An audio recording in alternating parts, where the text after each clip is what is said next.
First time I experienced a Himalayan trout was river rafting amidst snow-capped mountains. The freshest fish from the river straight on the Spitfire. While that is an experience truly decadent and the freshest of ingredients coming together amidst nature is an experience that someone has to experience once in a lifetime. However, in today's cooking, I'm going to be taking the Himalayan trout, pairing it with flavors that are sharp, contrary, but at the same time styling it with a summer melon salad and a twist between a salsa and a pesto. The Himalayan trout, though a distant cousin of the salmon trout, rather infamous in nature, it has the flavors that get to creating the magic that you deserve. Let's get to creating it. While I've preheated the oven to 200 degrees Celsius, it's time to marinate the Himalayan trout, and a dry rub really works well because the internal fat that the fish has works its magic in creating that crispiest of skin. To start off, on a tray I've added parchment paper and 2 sheets of parchment paper, and I'm just going to scatter some Himalayan pink salt crystals on it. So go as random in nature. And this has 2 purposes. One is to season, and the second one is to allow the fish to get the crispiest of skins. While the Himalayan trout is cleaned, gutted and slit on the skin just so that the flavors go in, I'm going to use sharp contrasting flavors to work its magic, and that comes with asafoetida or hing. A sharp flavor that really styles your Himalayan trout to the next level. So nearly 4 to 5 grams of this because I want it to be sharp and pronounced, along with some sweet paprika. So on an average about a tablespoon of sweet paprika, along with a tablespoon of some smoked paprika, and you need that little level of smokiness that's required to elevate this fish. So I'm putting nearly a tablespoon, and you can go a tablespoon and a half too, nothing to worry about. And we mix the 2 together and we just marinate the fish. I'm not using any salt because I want the Himalayan pink salt that is scattered on the tray to work its magic. Now into the cavity of the fish goes in 3 slices of lime.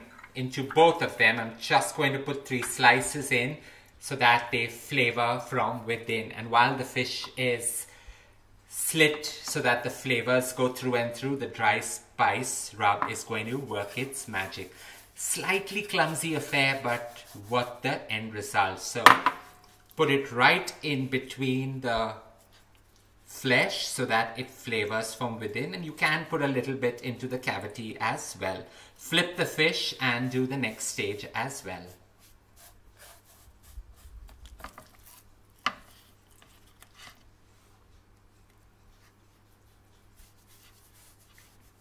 The smokiness that the smoked paprika and the asafoetida bring, it just elevates this to the next level. Such a simple procedure that creates magic on this entire dish.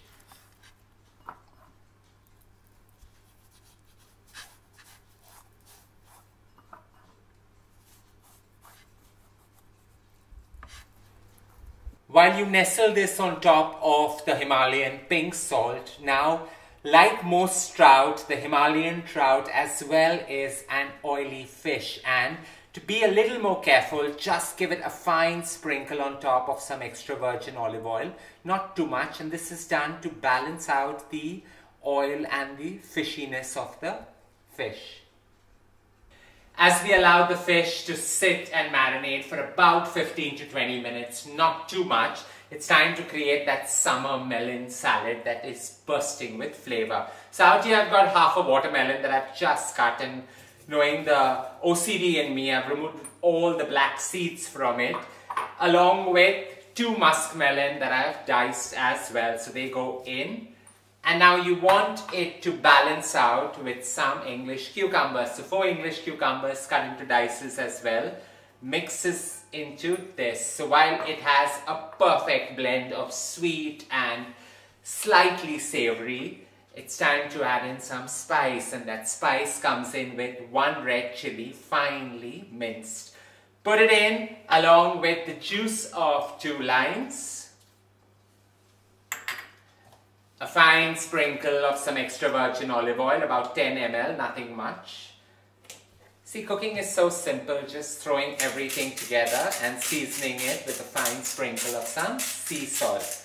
Now you want this to come alive, and that happens with some freshly chopped cilantro. So about 4 tablespoons of that and your summer melon salad is ready. All it needs is a toss or a good shake, and it's time to chill this, ready to be enjoyed when you have to have your meal. Now while this melon salad, though very, very refreshing, a hack here, any leftover, just blitz it and have a perfect summer cooler or a cold soup to enjoy. So this goes into a bowl, and all I'm going to do is just allow it to chill. And I'm hoping for some leftover, which I can create a perfect summer cooler.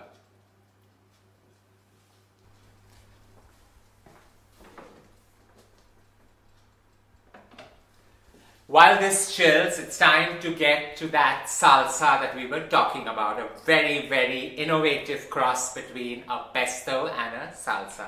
A cross between a salsa and a pesto, I say, and that's because we're using the construct of a pesto, but innovating it and styling it with various new techniques and ingredients. So out here I've got about 70 grams of these gorgeous nuts, that's the Brazil nuts. And they go straight into my blitzer along with about 100 grams of Parmesan cheese, 4 humongous cloves of garlic, and we're just going to get to blitzing this till we get to the bite-sized pieces. While we've given that a quick blitz and you just want it to be finely chopped, into that goes about half a cup of finely chopped parsley, half a cup of finely chopped cilantro, and 2 cups of finely chopped spring onions. Just load everything in and have a herby concoction coming alive.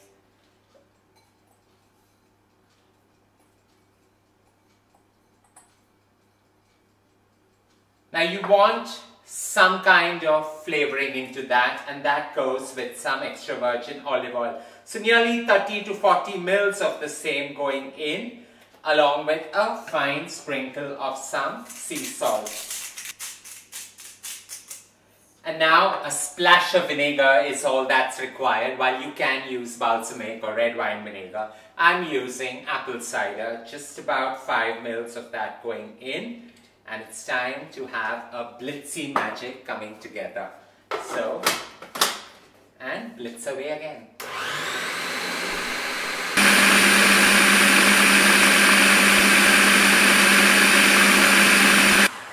While this is done, chunky in nature, all you need to do is put it into a bowl, put a fine sheet of olive oil on top and allow it to chill as well.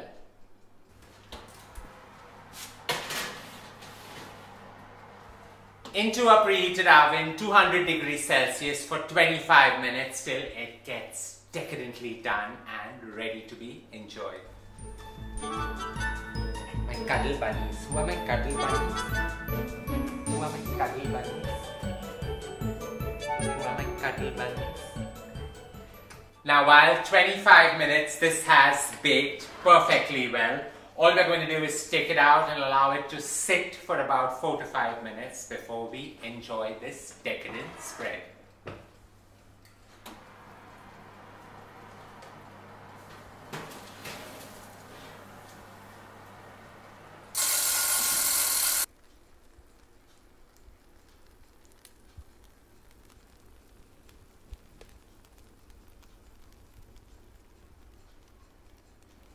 For the very first time, the sharp, contrary flavors that the smoked paprika and the asafoetida take this Himalayan trout to the next level. Styling it down a notch or two comes together with that summer melon salad and that twisted herb salsa or a herb pesto. A perfect meal to enjoy either for lunch or a decadent Sunday brunch. I hope you enjoyed creating yet another stylish and elegant meal. Simple flavors coming together in perfect harmony. Don't forget to share loads of love by hitting on the like button, and as I always say, don't forget to subscribe.